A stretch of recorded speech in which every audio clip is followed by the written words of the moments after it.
Hey, what's up, ma gang de jaseux, amateurs de cinéma, Johnny le jaseux, Jason Ciné 84. Aujourd'hui, ça va être quelque chose. Le dernier Jason Ciné, j'avais dit que ça allait être sous le thème du alright. Celui-ci, ça va être sous le thème du tabarouette. Puis ben ça peut être tabarouette dans le mauvais sens ou dans le bon sens, ben, vous allez le savoir dans pas trop long. Je parle des films Civil War, The Fall Guy, Kingdom of the Planet of the Apes et à la fin de la bande-annonce de Twisters. Avec un S, pas Twister, Twisters. Première fois, je pense, dans l'histoire de Jason Ciné, que mes 3 films auront la même note. Donc, la première note sera un spoiler pour les 2 autres qui s'en viennent. Mais c'est des bons spoilers. Premier film que je parle est Civil War. Un film que j'avais très peu d'attentes. J'ai vu la première prévue, j'étais comme... Là, Danick Bigra m'écoute, parce que Danick, t'es comme lui, t'es primé. C'est Alex Garand. Me semble que c'est Alex Garand qui fait ça. Il a fait une coupelle de films qui a comme plus de science-fiction, qui a connu des bons succès. Mais moi, je dirais, j'ai vu la première trailer, je suis comme... Là, un film de TQS de 3 heures, là, tu sais. Après ça, j'ai vu la deuxième bande-annonce, et c'est là que j'étais comme, oh, we're might in for a ride. Et Danick, t'es comme lui, tout le long, il tripait, il était comme, oh, ça va être mental. Puis ben, c'est pas que je voulais pas lui dire qu'elle allait avoir raison. C'est que moi, on dirait, j'étais comme, je sais pas si ça s'enligne, tu sais, pis tout ça. Danick a vu le film.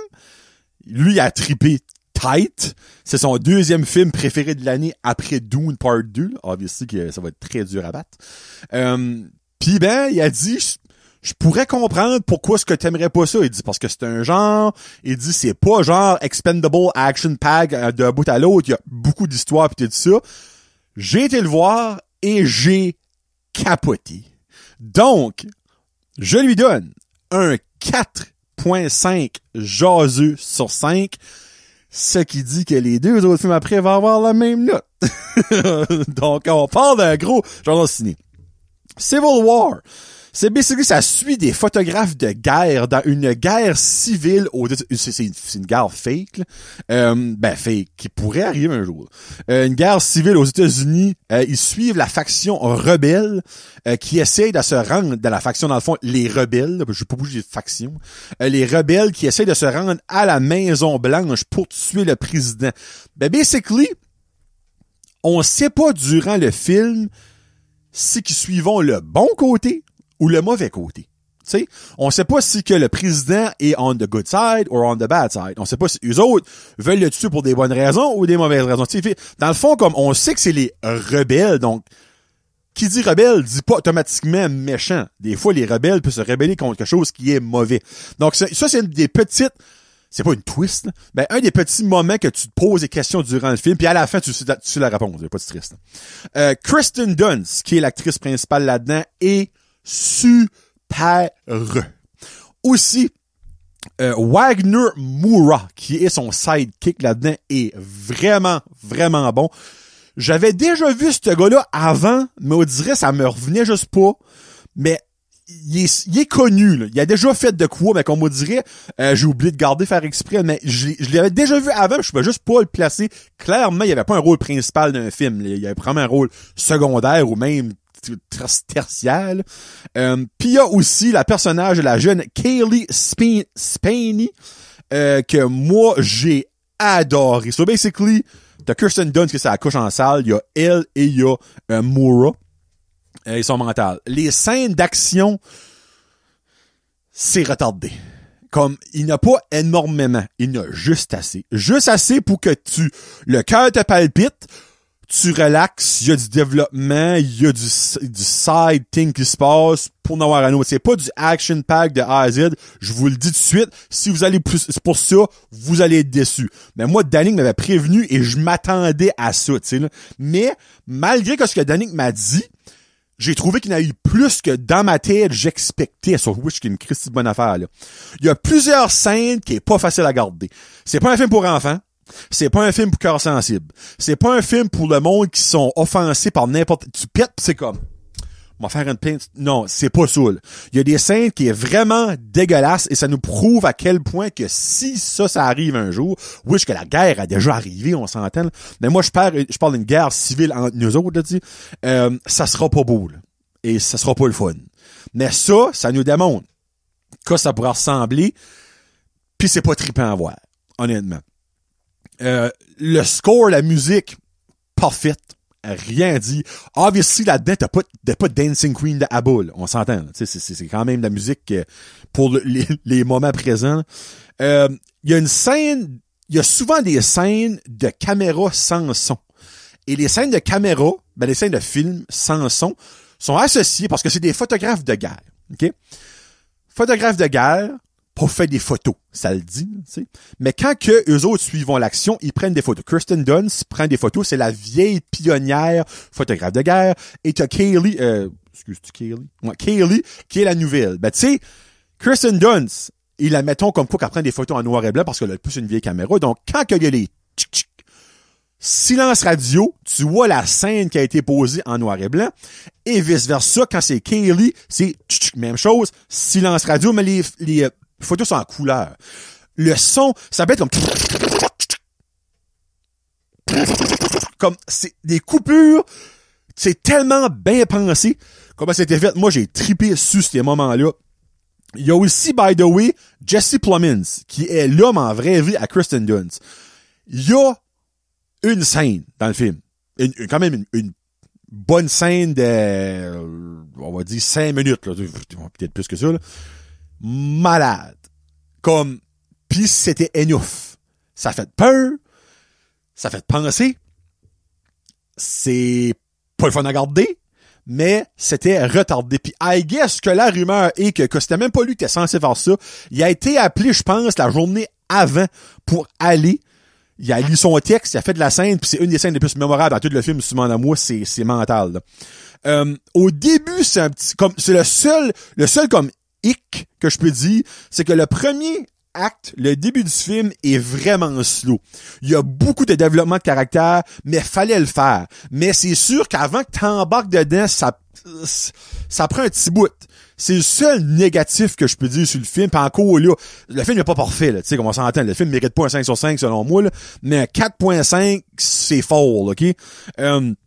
Mais le troisième acte, j'oubliais de respirer par bout. C'est un des meilleurs troisième actes, une des meilleures fins de film. Là, je parle pas par la fin. Je parle pas par comment est-ce que l'histoire a fini. Je parle comme comment le film, en général, a fini. C'est retardé. Il y a de l'action. Tu sais plus où garder. Tu sais plus quand respirer. Tu sais plus quoi ce qui se passe, mais dans le bon sens. C'est fou. Puis aussi, il y a comme un full circle qui se passe avec l'évolution de Jessie, qui est jouée par la jeune Spaney. Puis Lee, qui est joué par Kirsten Dunst, elle, c'est son downfall. So basically, le film commence. Kirsten Dunst est une kingpin et t'as la jeune sans confiance. Le film avance et là, tu vois que ça switch. Que Kirsten Dunst, qui n'a vu, commence à craquer et l'autre qui commence, elle, à un boost de confiance. Puis à un moment donné dans le film, la jeune demande à Kirsten Dunst, vas-tu me photographier quand je vais décéder? Puis l'autre a dit oui. Mais cette phrase-là, au début, a un gros meaning avec quoi ce qui se passe à la fin. Puis c'est pas un spoiler, je vous dirai pas quoi ce qui se passe, OK? Mais ça, c'est vraiment sharp. Donc, Civil War, c'est pas pour tout le monde. Je vous le confirme à 100% du monde qui va voir ça, puis ils vont détester. Mais si tu prends le film pour quoi ce qui est, que tu comprends ce qu'ils ont voulu faire, c'est un chef-d'œuvre. Je vous le suggère fortement si vous avez un open mind, si vous n'avez pas peur d'avoir des affaires difficiles à regarder, écoutez Civil War, c'est mon goal. Voilà. Prochain film qui a aussi un 4.5. The Fall Guy, avec Ryan Gosling et Emily Blunt. Un esprit de solide de duo. Ça aussi, une très, très belle surprise. Pas une aussi... Regarde, je peux vous dire tout de suite. Moi, mon meilleur film de 2024, c'est Dune Part 2. Ça, vous le savez déjà. Et il y a probablement 2 films qui pourraient le dépasser. Furiosa qui sort cette semaine, ou Deadpool and Wolverine. Autre que ça, s'il y a un film qui dépasse Dune Part 2, autre que ces deux films-là, ça va être un de mes greatest surprises of history, là, ok? Civil War est mon deuxième. Fall Guy est mon quatrième. Mon troisième, j'en parle après, ok? So, ces trois films-là sont dans mon top 4 de mes films préférés de l'année. Ça, c'est probablement ma deuxième plus grande surprise de l'année. Dune, je savais que ça allait être mental. Kingdom of the Planet of the Apes, je savais que ça allait être mental. Civil War, ça sortit du champ gauche. Ça, j'avais vraiment hâte, je pensais pas que ça allait être that bon. Voilà le pourquoi, ma deuxième plus grosse surprise. Ça suit basically l'histoire d'un cascadeur. C'est un hommage across the board aux cascadeurs de Hollywood. Ceux et celles qu'on voit jamais vraiment. Ceux et celles qu'on voit souvent de dos, mais on pense, hey, c'est Tom Cruise. Non, c'est son cascadeur. Hey, c'est Angelina Jolie. Non, c'est sa cascadeuse. On les voit jamais. Ils sont jamais dans le spotlight. Ben, c'est basically un hommage à eux autres. Lui qui fait le film qui est, je vais dire son nom. J'ai Dave Fincher dans la tête. Et là, je sais pas si que je suis right.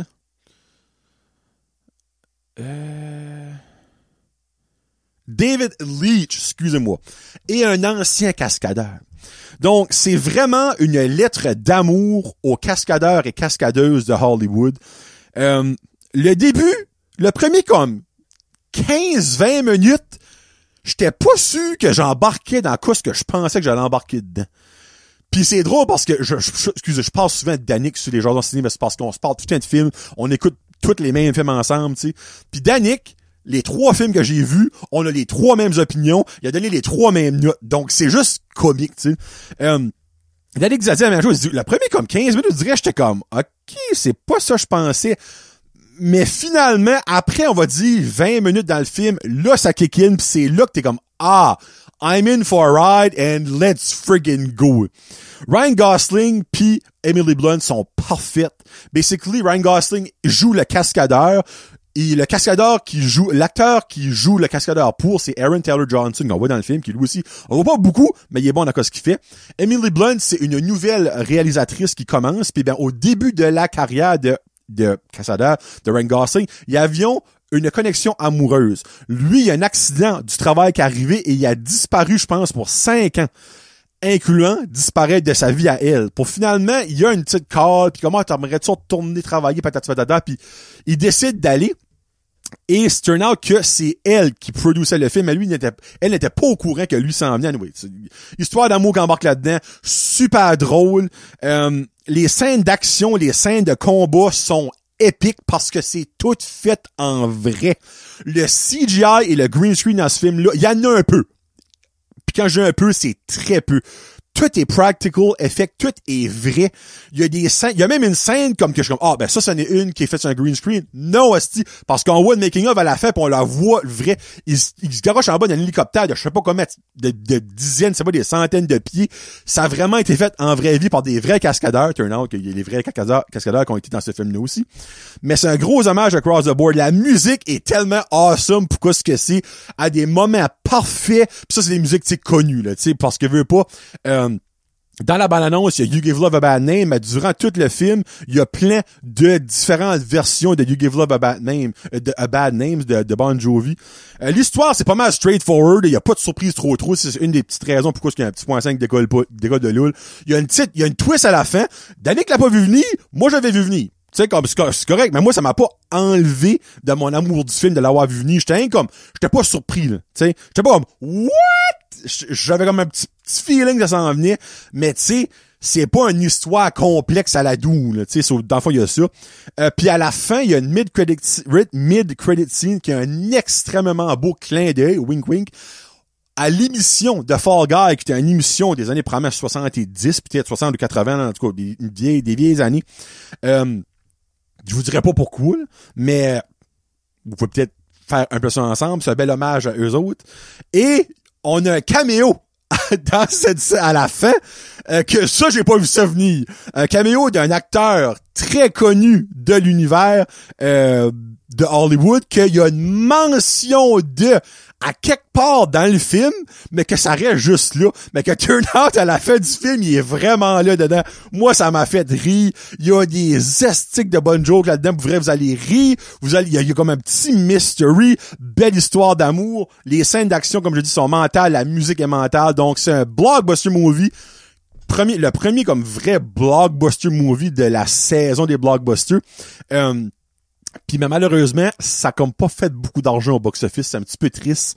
Puis ils se sont un peu tirés dans le pied parce qu'ils ont été mettre le film on demand 3 semaines après les sorties. À un moment donné, avec toi pis le ciel, t'es drôle. Comme vous cherchez à pas faire de l'argent. Comme je m'excuse, mais ça me décourage. Mais du coup, c'est un sujet pour une autre journée. Là. Mais The Fall Guy, à écouter absolument. C'est le premier film de Ryan Gosling depuis Barbie, de I'm just can't anywhere else I'd be a 10. Puis honnêtement, c'est un hit. Malheureusement, au box-office, ça l'aura peut-être pas un hit autant que Barbie, définitivement pas, là. Mais ça mérite d'être vu et ça mérite d'avoir une deuxième vie, hopefully, sur le streaming pis tout ça, parce que ce film-là mérite d'avoir beaucoup plus d'amour qu'il y a eu. Les critiques sont quand même bonnes. Ma critique est excellente. Je comprends pas pourquoi le monde n'a pas sorti aller le voir. Je ne le comprends sincèrement pas. Mais bon. Peut-être que leur monde gardait leur argent pour le film qui sortait basically la semaine après? Ou 2 semaines après? Kingdom of the Planet of the Apes. Qui a un beau, gros 4.5 jases sur 5. Garde, je prends une drink. On recommence. Garde. Je suis vendu d'avance Planète des Singes. Ça, je ne nierai pas ça. La trilogie qui a été faite dans les années 2000, que ce soit Rise, Dawn ou War of the Planet of the Apes, j'ai adoré. Ça, c'est la deuxième trilogie de cette trilogie de trilogies. Sur le big picture, le gros plan de tout ça, ils vont faire 3 trilogies, 9 films au total, pour faire leur propre univers de la planète des singes. On a eu la première trilogie, et ça, c'est le premier film de la deuxième trilogie. Première trilogie, on a suivi Caesar. Deuxième trilogie, on va suivre Noah, et on va suivre Nova, mais je sais pas si on va suivre Nova ou Noah, là, parce que ça, le vrai nom de la vraie fille qu'on voit sur le prix, c'est May. Mais ça suit quand même la première trilogie. C'est 300 ans après le décès de Caesar, qui était le main personnage de Rise, Dawn, War of the Planet of the Apes. Là, je dis, c'est parce que c'est Rise of the Planet of the Apes, Dawn of the Planet of the Apes, War of the Planet of the Apes, parce que c'est long à dire. C'est pour ça que je dis Rise, Dawn, War. Là, donc, c'est 300 ans après, et de ce que j'ai pu comprendre dans le film, et de ce que j'ai pu lire par la suite, Noah, qui est le nouveau personnage principal, n'est pas relaté à Caesar. Mais Caesar est énormément mentionné là-dedans. Caesar est devenu un dieu pour le monde, qui est encore en vie dans la planète des singes, dans le fond. Mais l'affaire est, c'est que, comme dans n'importe quelle religion, tout dépend quel côté que tu prends à la religion. Pour beaucoup de monde, Caesar est un dieu qui voulait dominer. Pour d'autres mondes, Caesar est un dieu qui voulait le bien entre l'homme et le singe. Donc, dépendamment de quel côté que les apes sont, il y a des mauvais quand ils prennent le mauvais de ce que les autres pensent que ça passe 300 ans passé. Et il y a le bon côté de ce que les autres c'est vraiment, que ça a vraiment passé. Parce que Caesar n'a jamais été méchant, si vous avez écouté la première trilogie. Caesar voulait la paix et le bonheur entre les humains. Pas de personnes supérieures sur le même balancier. Mais, pour riser, fallait un peu dominer. Mais il y a du monde qui a pris ce côté-là de la religion, Proximus Caesar, qui est le méchant là-dedans. Donc, et voilà, Proximus Caesar prend le nom de Caesar parce que lui a vu le côté méchant supposé de Caesar pour dominer. Mais c'est pas vraiment ça que c'est. So, ça tourne autour de ça. Noah, qui est un des singes du Eagle Clan. Dans le fond, c'est un clan qui sont devenus un et un avec les aigles. Le père à Noah est le Eagle leader, dans le fond. C'est lui qui entraîne les aigles, parce que tous les singes ont un bond avec un aigle. Puis ben, au début du film, t'as Noah avec ses deux amis qui vont ramasser un œuf parce que le lendemain, t'as genre la cérémonie de bonding avec les aigles. Dans le fond, il naît, il te voit en premier, pour toi, tu es le maître de cet aigle-là, et après ça, tu le fais grandir et il devient ton protecteur, ton messager, puis tout ça. Et là, il y a quelque chose qui se passe, évidemment, je rentrerai pas dans les détails, mais tout chie, et c'est là que l'action commence. Premièrement, Owen Teague qui joue Noah, Freya Allen qui joue Nova/Me, Kevin Durant qui joue Proximus Caesar le méchant et Peter Mason qui joue Rocka qui est un orang-outan sont retardés. C'est mental comment est-ce qu'ils font bien ça et ça qui continue dans Kingdom, qui était mental dans Rise Dawn War, c'est que c'est, oui, du CGI. Mais tous les mouvements que tu vois, les voix, les expressions faciales sont des acteurs qui les jouent. Dans le fond, ils vont à l'école. Kevin Durant, qui est là, est devenu super populaire depuis ce temps-là, qu'on a appris qu'il parlait en français, c'est vraiment awesome. Ils vont à l'école des singes pendant 1 mois pour apprendre comment être un singe, comment être un primate, parce qu'il y a différentes sortes de singes. Chaque singe marche d'une façon différente. Chaque singe agit d'une façon différente. Donc, ils vont à l'école des singes pour apprendre à marcher parce qu'ils vont être filmés comme des singes et après ça, ils vont se faire ajouter du poil, basically, tu sais. So, moi, je trouve ça malade, la manière que c'est fait. Ce film-là est super. Oui, n'est pas parfait. Mais c'est parce qu'il y a du monde qui ont pas semblé réaliser qu'il va y avoir un 2 et un 3 à ce film-là. Oui, le film finit que tu as certains questionnements. Ben moi, c'est pas des questionnements de pourquoi ça n'a pas été fait, pourquoi ça n'a pas été montré, pourquoi ça n'a pas été dit. Moi, mon questionnement, c'est quand que le prochain sort. Parce que tout ce qui a été seté up, je veux le voir là. Mais si on se fie à la première trilogie, c'est environ aux 3 ans. Donc, d'ici à 2020, fin 2026, 2027, on va avoir le prochain qui sera quoi? Ben, je sais pas, m'en fous. Mais c'est mental. Je veux pas rentrer trop deep parce qu'il peut y avoir des bons spoilers, mais tout l'univers qui a été fait là-dedans, c'est mental. Il y a encore des humains, comme vous pouvez voir sur le poster. Les humains sont vraiment rendus les primates de ce que nous autres, on a de nos jours, mais il y a quand même des factions. Ben, je sais pas pourquoi je dis factions aujourd'hui, mais j'ai dit factions tout à l'heure. Des groupes qui ont dévolué et des groupes qui ont resté pareils et d'autres groupes qui ont évolué. Mais eux qui ont évolué cherchent à reprendre le contrôle sur leur planète Terre des singes, puis eux qui ont dévolué sont basically devenus des singes mais en humains. Puis ils sont chassés par les singes que eux ont évolué à cause du virus qui a été propagé dans la première trilogie, vous savez déjà. Donc, un film, avoir garanti, les effets visuels sont mentaux, le mystère est mental, l'action est mentale, les nouveaux personnages sont mentaux, et il y a une petite end credit sound. Que moi, quand je l'ai écouté, j'étais comme, bon, c'est un son. Mais après avoir fait quelques recherches, ce son-là est le cri d'un des personnages dans le film qu'on pense qui est parti. Et vous allez comprendre quand vous allez voir le film. Et ce personnage-là, tout porte à croire qu'il va revenir pour le prochain film, est un élément important, selon moi, de cette trilogie-là. Et j'étais un peu déçu quand il est parti. Je suis comme, déjà? Mais vous allez comprendre quand vous allez voir le film, puis si vous comprenez pas, ben demandez-moi, puis je vais vous expliquer. Donc, c'est ça que c'est pour ma trilogie de films à 4.5 qui était vraiment mentale. Sincèrement, je pouvais pas m'en dire mieux. Là. Comme c'était wow, ces 3 films-là, totalement différents, mais totalement incroyables, les 3. Twisters, bande-annonce qui a sorti, la première vraie bande-annonce a sorti, le film sortira le 19 juillet 2024 avec Glenn Powell qui a vraiment connu une explosion dans Top Gun Maverick. Daisy Edgar Jones qui elle est pas mal moins connue, c'est vraiment son premier vrai rôle principal. On l'a connu dans War of the Worlds, War of the World, c'est une télésérie qui joue right now que je n'ai pas écouté. Puis aussi David Corn Sweat, qui est le nouveau Clark Kent, le nouveau Superman, dans le reboot de DC avec James Gunn. Donc, c'est pas une...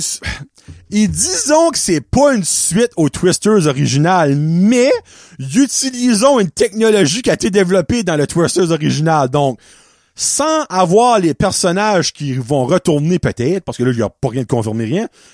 Moi, si tu demandes à moi, c'est une suite, mais pas à cause des personnages qu'il y a dedans, à cause de la technologie qu'ils vont user pour essayer de tuer des tornades.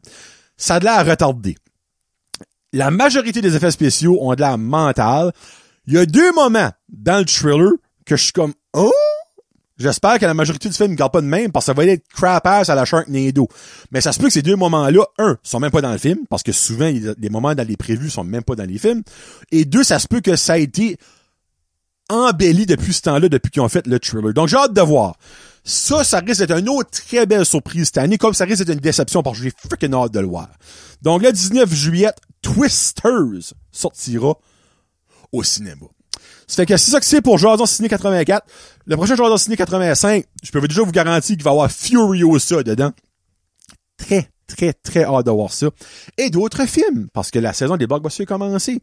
On a des Bad Boys qui s'en viennent, les Deadpool qui s'en viennent, Twisters qui s'en viennent, Inside Out 2, il y en a une trollée. Donc, on va avoir des Jason Ciné cet été, inquiétez-vous pas. Ça fait qu'oubliez pas de supporter vos cinémas locaux, c'est le meilleur temps pour aller durant l'été. À la climatique, quand il fait trop chaud, c'est les meilleurs films qui sortent durant l'été. Le popcorn est autant bon à l'année. Moi, je dirais l'été, il est un petit peu plus, avec une bonne Pepsi avec de la glace, là. Oh, top, bon, c'est bon. Fait que c'était Johnny le Jaseux pour Jason Ciné 84. Peace out. #cinéma. Salut.